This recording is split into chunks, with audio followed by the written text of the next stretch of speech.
Well, thank you for joining us, everybody, and we hope you're enjoying the program as much as we are being able to bring it to you. Joining me 27 years after the release of American Historian is Gary Swanson. Gary, it's a pleasure. How you doing, old buddy? Good to see you again. You too, my friend. You too. Tell us a little bit about American Historian. What was the inspiration? Inspiration, boy, it came in many forms back in those days. Yeah.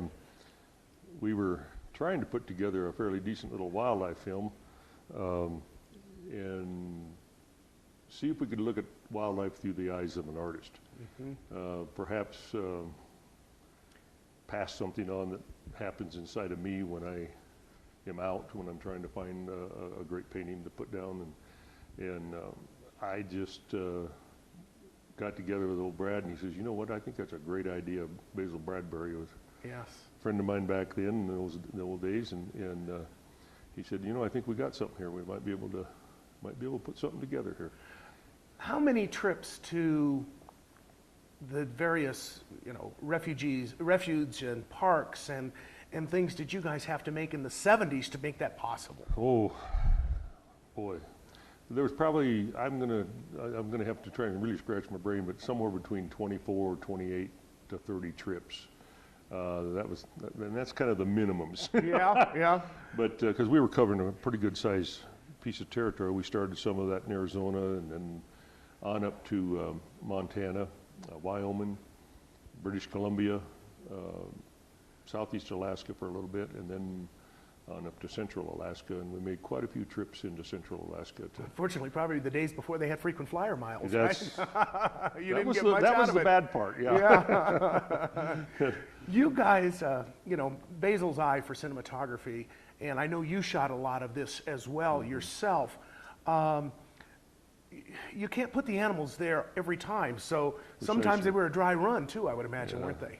You look at, I think it's around 720 foot of film, and we shot 27,000 foot of film. Basil, in my opinion, was just one of the great cinematographers of all time. Basil took it upon himself to kind of teach me a lot about what to expect, what to look for. When you're working with wildlife, in my career, you have to try to anticipate just a little bit what that animal's going to do. Is he going to split? Is he going to stand? Is he going to hang in there? Same thing goes for the camera position, camera angle. All that has to take part of the total. Is he going to break right? Is he going to break left? You got to prepare that scene for which way he's going to be going. Basil was a master at that. There have been a lot of guys, since then working cinematography, and some wonderful people out there. But he had an inept act to check it just before it was going to happen. And he'd work with it on film all the time. And I had already practiced a lot of that in my career while I was trying to get animals to cooperate with me for the painting. And so the two of us really made a pretty decent team to put all this together. So. No question about that. When you were in these positions, and we're going to see more here when we go back to the film, but you're up close and personal.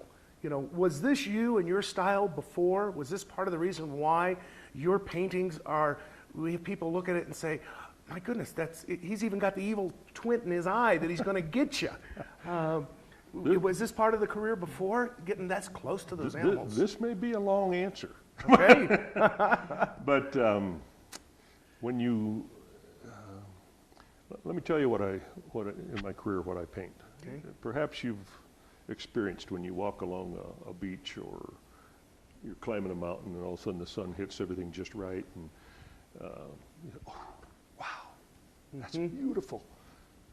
That second is what I paint for a living, that very second right there. Then it behooves you to stop and say, oh, what made that so beautiful? What was it that just simply made that thing work? And if you pay attention to it, it was the color schemes, the emotions that it evoked from deep inside of you. Those are the things that you try to color sketch and remember to take back to the easel when you're going to start working on this great work of art. Those up close and personal things, yes, it's great to get close to the animals and really study them, really study them. You don't want to get so close that you're interrupting their normal routine. But in the case of most any given animal, you spend sometimes days and days and days just watching them, see what their temperament is. Some animals, we ain't going there.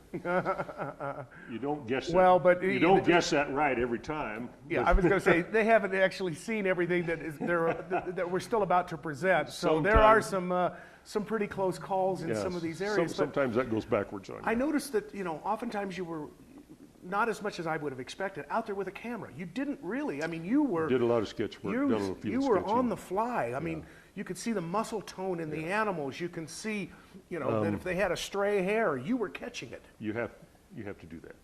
You have to study. It just takes a tremendous amount of study. You can take a negative to 10 different print shops, and they'll give you back something that's 10 different colors, and how do you know what was right? Yeah. So you really rely on a thing called your mind's eye memory. But if you can work fast enough, and I used to just work on little color sketch pieces of canvas. I had millions of those things laying around. And that's the color of that tree. That's the color of that elephant skin, or that's the color of that moose horn. And it takes a lot of the guesswork out of it when you get back to the studio. Yeah. You need your dark values, your dark side, you need your high side, you need your medium values. You kind of get those all mixed up real quick in the field.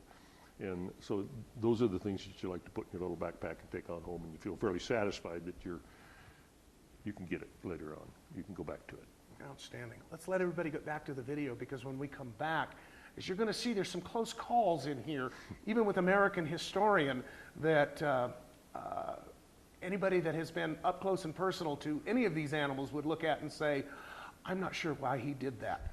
So on that happy note, we'll be back here in a minute to wrap up American Historian, and you'll want to hear more about the next feature film also, and that's called Twilight of a Continent, an African sketchbook.